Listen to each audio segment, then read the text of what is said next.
여러분, 매매하면서 제일 어려운 게 뭐예요? 들어가는 것보다 나오는 거죠. 들어갈 땐 나름 근거 있게 들어갑니다. 근데 문제는 그 다음이에요. 지금 익절해야 하나? 조금만 더 들고 갈까? 아, 팔았더니 더 오르네. 이 고민에 계좌 녹여보신 분들 진짜 많으실 겁니다. 수익 났다가 다시 마이너스로 돌아오는 거 눈앞에서 지켜본 경험 저도 있습니다. 그 기분 진짜 별로예요. 근데 만약에요, 들어가는 자리뿐만 아니라 나오는 자리까지 지표가 화면에 직접 찍어준다면 어떨까요? 오늘 소개할 이 지표가 정확히 그걸 합니다. 매수 자리에는 엔터, 청산 자리에는 엑시트, 진입과 청산을 눈으로 딱 보여주는 지표예요. 감으로 하던 매매를 이제 기준으로 하는 겁니다. 해외 유명 트레이더가 이 지표를 사용하여 큰 돈을 벌어 화제가 되었는데요. 전 세계 20만 트레이더들이 주목하고 있는 이 지표, 오늘 영상 끝까지 보시면 이 지표 세팅부터 실전 매매법까지 전부 가져가실 수 있습니다. 시작하겠습니다.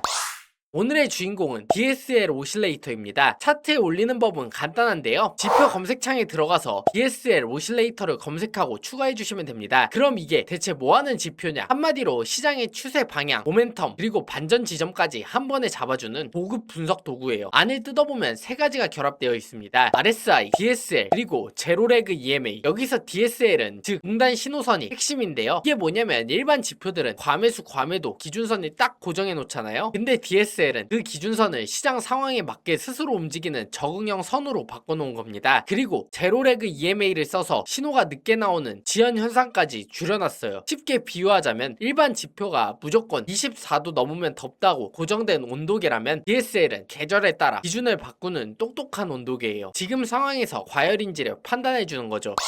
자, 차트에 띄었으면 화면을 봅시다. 먼저 지표창을 가르는 점선 두 개가 보이실 거예요. 이게 바로 DSL 선입니다. 위쪽 점선, 아래쪽 점선, 시장 따라 움직이는 적응형 선이에요. 그리고 그 사이를 왔다 갔다 하는 선 하나가 있죠. 파란색과 청록색 선으로 오가는 이 선이 바로 DSL 오실레이터 본체입니다. RSI랑 DSL을 조합해서 제로레그 EMA로 부드럽게 다듬은 선이에요. 여기서 하나 알아두실 게 있어요. 이 오실레이터는 스케일이 0부터 사실상 무한대까지 갑니다. 근데 눈에 안 보여도 정확히 50 지점 중간선이 있어요. 이게 기준입니다. 모든 선이 50 위에 있으면 강세 모멘텀, 50 아래에 있으면 약세 모멘텀이에요. 이단 구간도 있습니다. 위쪽은 75 근처는 과매수, 아래쪽 25 근처는 과매도. 여기까지 오면 슬슬 반전이 나올 수 있겠다라고 경계하시면 됩니다. 이제 제일 중요한 신호입니다. 매수 신호는 이렇게 나옵니다. DSL 오실레이터가 50 아래 구간에서 아래쪽 DSL 점선을 위로 뚫고 올라올 때 청록색 점이 찍히고 동시에 차트 위에 엔터라는 청록색 수직 막대가 뜹니다. 매도 신호는 반대예요. 오실레이터가 50 위 구간에서 위쪽 DSL 점선을 아래로 뚫고 내려올 때 파란 점이 찍히고 차트에 엑시트라는 파란색 막대가 뜹니다. 정리하면 이렇게 기억하세요. 엔터는 매수 진입, 엑시트는 매수 청산 또는 매도 진입. 그러니까 매수로 들어갔으면 엑시트에서 청산하고 매도로 들어갔으면 엔터 신호에서 청산하시는 것도 좋은 방법입니다. 서로가 서로의 청산 신호가 되는 구조예요. 근데 이 지표 매수 매도 신호만 주는 게 아니에요. 두 가지를 더 할 수 있습니다. 이걸 알면 정확도가 확 올라가니까 집중해주세요. 첫째, 추세식별. 오실레이터가 위쪽 DSL 선보다 위에 있으면 강세 추세, 아래쪽 DSL 선보다 아래에 있으면 약세 추세입니다. 그리고 오실레이터가 DSL 선에서 멀리 떨어질수록 추세가 강한 거예요. 근데 너무 멀어서 과매수 구간까지 치솟으면 이건 시장이 위로 과하게 뻗었다는 뜻이라 슬슬 힘이 빠지면서 반전 준비할 수 있다는 신호이기도 합니다. 둘째, 모멘텀 분석. 오실레이터가 과매수나 과매도 쪽으로 빠르게 확 움직이면 그건 그 방향으로 강한 모멘텀이 붙었다는 뜻이에요. 반대로 오실레이터가 DSL 선과 가까워지고 서로 왔다 갔다 교차하는 구간, 여기가 진짜 중요합니다. 이건 모멘텀이 죽었거나 추세가 끝나가는 자리예요. 여기서는 절대 포지션을 잡으시면 안 됩니다. 이거 하나만 기억해도 뇌동매매는 절반으로 줄어듭니다.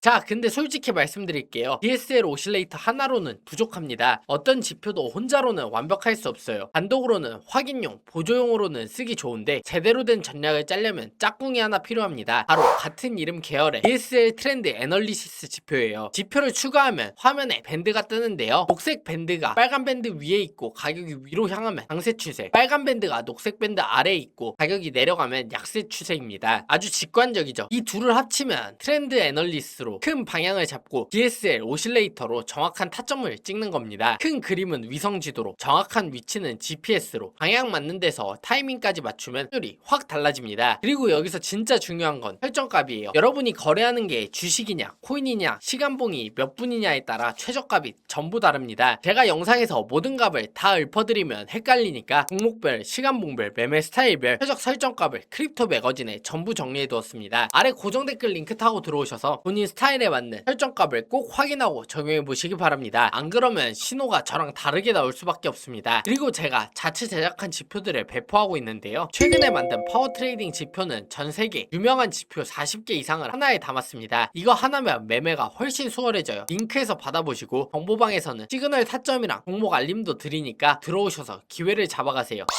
자, 세팅이 끝났으면 실전입니다. 롱 진입 조건은 세 가지를 동시에 만족해야 합니다. 첫 번째, DSL 오실레이터에서 매수 신호가 떠야 됩니다. 아까 그 청록색 엔터 막대입니다. 이게 기본 트리거입니다. 두 번째, 그 신호가 강세 추세 안에서 나와야 합니다. DS 트렌드에서 녹색 밴드가 빨간 밴드 위에 있는지 확인하세요. 이게 강세입니다. 세 번째, 진입 직전 마지막 캔들이 녹색 밴드 위에서 열리고 닫혔는지 확인합니다. 시장이 애매하거나 횡보하거나 박스권일 때 잘못 들어가는 걸 막아주는 필터입니다. 이 조건 하나가 가짜 신호를 걸러줍니다. 이 세 개가 딱 맞으면 롱 진입합니다. 손절가는 녹색 밴드 바닥에 잡습니다. 너무 타이트하다면 이전 저점에 걸어주셔도 됩니다. 밴드와 이전 저점은 지지 역할을 하니까 그게 깨지면 판단이 틀린 거예요. 미련 없이 나오시면 됩니다. 익절가는 손절가 대비 1대 1.5 이상을 잡습니다. 손절이 10포인트면 익절은 15포인트 위, 손익비 1대 1.5 이게 기본이고 여유가 되면 더 들고 가도 좋습니다. 실제로 이렇게 잡은 포지션은 수익이 났습니다. 녹색 밴드와 빨간 밴드 위에 있어서 강세 추세였고 마지막 캔들이 녹색 밴드 위에서 마감돼서 박스권도 아니었고 오실레이터도 엔터 신호까지 떴죠. 조건이 다 맞으니까 들어갔고 결과는 수익이었습니다.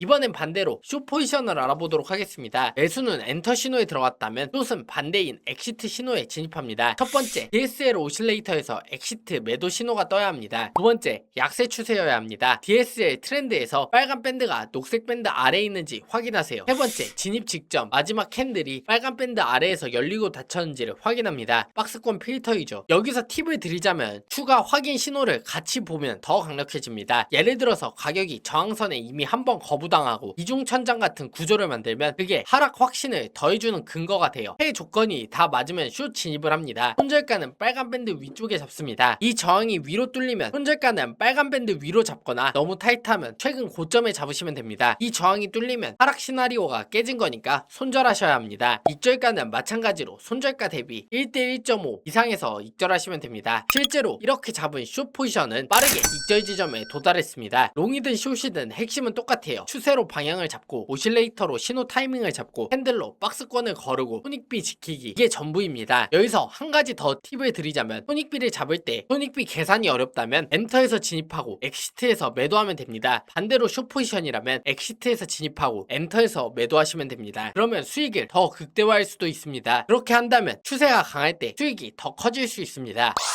자, 정리하겠습니다. DSL 오실레이터는 시장에 따라 움직이는 적응형 신호선, 모멘텀 측정, 추세 식별을 한 번에 묶어놓은 지표예요. 특히 변동성이 큰 시장에서 남들보다 빠른 신호를 잡는데 강합니다. 근데 절대 혼자 사용하시면 안 됩니다. DSL 트렌드로 큰 방향을 먼저 확인하고 박스권을 거르고 그 다음에 진입하시기 바랍니다. 그리고 마지막으로 손익비 반드시 지켜주시기 바랍니다. 지표가 아무리 좋아도 원칙이 없으면 계좌는 못 지킵니다. 지표는 결국 도구일 뿐이에요. 근데 그 도구를 제대로 세팅하지 않으면 아무리 좋아도 무용지물입니다. 그래서 다시 한번 오늘 알려드린 DSL 오실레이터와 DSL 트렌드의 정확한 설정값, 종목별 시간봉별 최적화 팁까지 전부 크립토 매거진에 정리해두었습니다. 매매 스타일별 세팅이 정말 중요하니까 아래 고정 댓글 링크에서 꼭 확인하고 본인 매매 스타일에 맞게 적용한 뒤 투자하시기 바랍니다. 초보자분들도 단계별로 따라할 수 있게 만들어두었습니다. 오늘 영상이 도움되셨다면 구독, 좋아요 한 번씩 부탁드립니다. 다음번에 더 좋은 영상을 들고 찾아뵙겠습니다. 시청해주셔서 감사합니다.